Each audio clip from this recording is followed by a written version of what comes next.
Okay, today we're going to shoot a quick video on how we go about releveling a mobile home. If you look at this bubble, it shows that we're low to the front here. You can see there's a good 1/4 inch gap. So either we'd have to raise this end here, or we could lower it down there at the other pier. And we measured the rest of the house already. The rest of it looks good, except for down that way. It's a little bit high to the back. It's a little bit high right at the end of the level. But when we measure the rest of the room, the level's just bang on. It's just perfect in between the lines. So what we're going to do is we're going to lower the back of the house down a bit with jacks to meet up with the rest. Then we'll shoot a laser down the hall and make sure that it's straight and level the whole distance, and it'll look pretty good. So we're going to go into the house and do that next. Okay, this is another one of the tools that we use when we relevel mobile homes. We got ourselves a laser level. So we made up a card, drew a line where it shoots on the level, so we know where it's good. We go down every 6 feet or so. So it shows that we're a little low here. It would actually be alright if we lifted it up a bit. We go another 6 feet. And we're getting closer. It just needs to come up a little bit. Just one little shim, like an 1/8 inch shim. Piece of door skin cut in a strip will work excellent for that spot. You measure it here. It's bang on. It's good. And then this is the area that we're going to lower, and it's showing it's high. It's hard to see with the laser, but we're a good 1/4 inch high here. So we're going to lower this and lower the back of the house, and then it'll come in level. And maybe raise that other spot up a bit too to bring it in line. So we're right where we had the level in the first video. The rest of the room, it's got a different level of flooring, so when you measure the rest, you need to take account of the thickness of your flooring on your card, and you can eyeball it pretty well.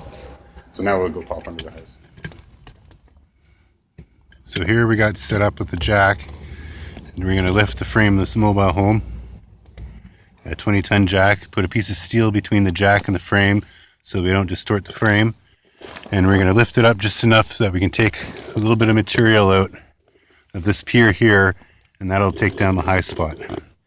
The back of the house is actually off of its pier a little bit. And we knew it was going to be high, so that'll bring that down as well, and that'll make it work out pretty good. So we're going to do that now. Jack it up, and what we got for material? It's just wedges in there, eh? Yep. So we just back those wedges out halfway to their tip, and it should be about the right amount. Off there, right?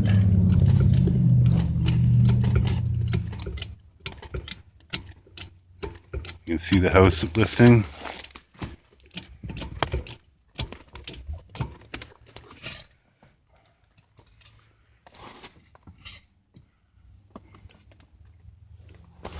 Should be pretty close. Since we're not moving it a long ways, we're just going to do one side at a time.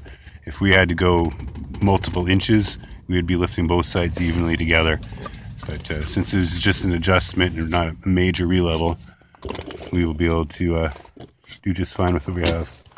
So we've adjusted the wedges so that it'll allow the house to settle down a little lower.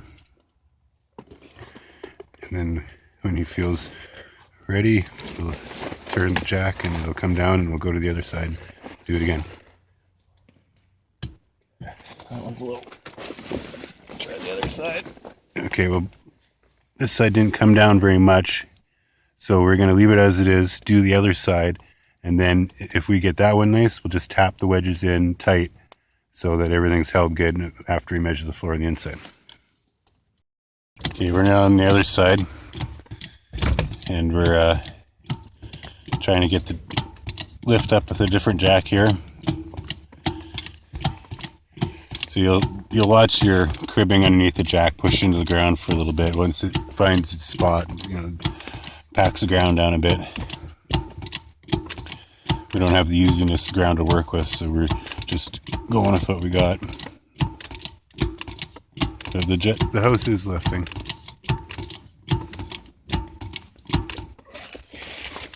loose at all.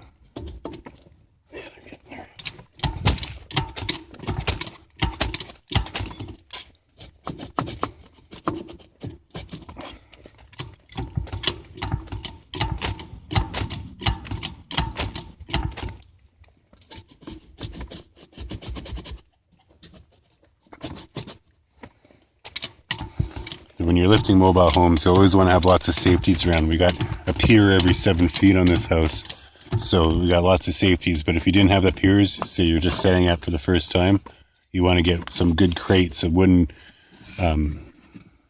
big wooden blocks or 2x4s nailed together, stacked crisscross, so that you have safeties all around you. So if for some reason something did fail, a jack fails, or something drops, you got something there real close, not inches away, but within an inch, so it can drop down and it'll be safe.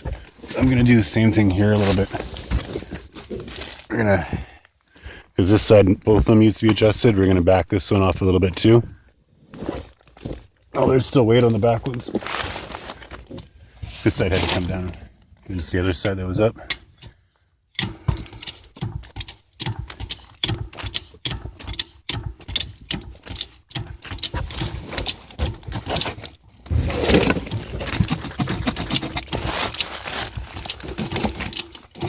You never put your fingers under. You always grab from the end of the board. So you're never putting your hands underneath the, well, we call it the bite, pinch point. Okay, we're going to lower it down. Is that's going to be too much there? I don't know. It's going to be close. Okay, we'll try it and we'll measure it and see how it goes. Let's touch it on the back here. We should measure the floor and see what it looks like. You might just have to tap those tight. Yeah. Since we're using wedges on this house, we can tap them up tight, just get a hammer, and you can actually lift the house with a hammer by tapping on a wedge like that. It'll lift it up 1/4 inch without too much trouble. So we'll go back inside and measure and see what it looks like. We just bumped over to the other side of the house we were working initially, and by letting the other side of the house that was a little higher than this side down, it brought this side right down onto its piers.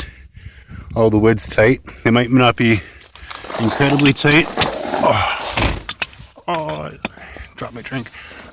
Yeah, so we probably have to tighten them up with a hammer, but it brought it a lot closer. So we'll go in the house, see where we're at with the levels, and okay, we've come into the house, and the rear bedroom that was the one that we're needing to level in question, we come back in and the floor is just spot on. The bubbles right in between the lines, good. And then we measure the side to side. Can't quite see in my camera there. And it's good too, it's right in the lines. So we've gone good so far there. We'll just check the rest of the house and make sure it's good, and then we'll button everything up and call it a day. Tap in those wedges and she should be done. We were back in the first room that we were in the beginning of the video, and we look at the bubble. It's between the lines, it's almost perfectly centered, but it is very, very close. And that's usually about as good as you can get. If you can't get perfect, really, really close is good on a mobile home, because they're not really the straightest buildings in the world. But yeah, no, we're happy with this. It's going to be good. We'll shoot a laser down the floor, tap in the wedges, and then we should be able to button it up and put our tools away.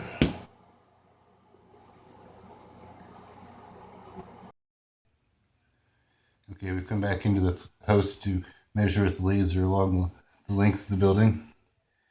And we come in here with our card, you got our line, that lines up with the center on our laser. And now we've gotten it to where it's just about perfect. And that's what we're going to be happy with. And now we'll just go underneath and tighten up the shims. And put this skirting back on, and we're done. And call it a day. Beautiful. Okay, now he's come under here. You get a tap, you give it a good tap there, make sure it's tight. Yeah, we're getting tight here. We were happy with the level.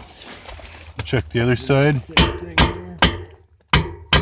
Perfect. You hit any harder than that, you'd probably start lifting the building. So we'll let this down. This one's done. Check the other side, remove all our gear, and continue from there. Alright, we're on the other side now. Crawl under here like a worm. Helps to be skinny when you're doing mobile homework.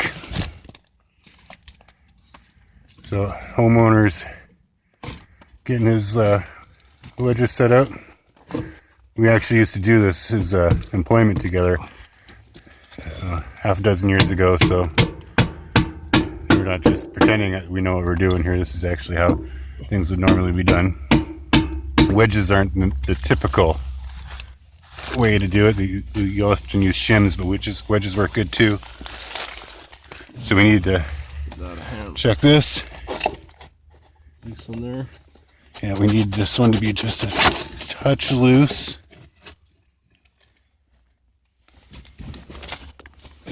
Looks good. Okay, drop her down. Okay.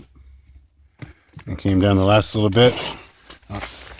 I'll just tap these ones tight.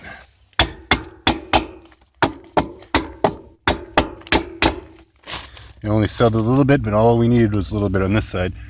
So now we'll pull all our equipment out, put the skirting back on, and that'd be all she wrote. Alright, last thing of the project here is to put the last piece of skirting in. The skirting has a little groove, slots into itself.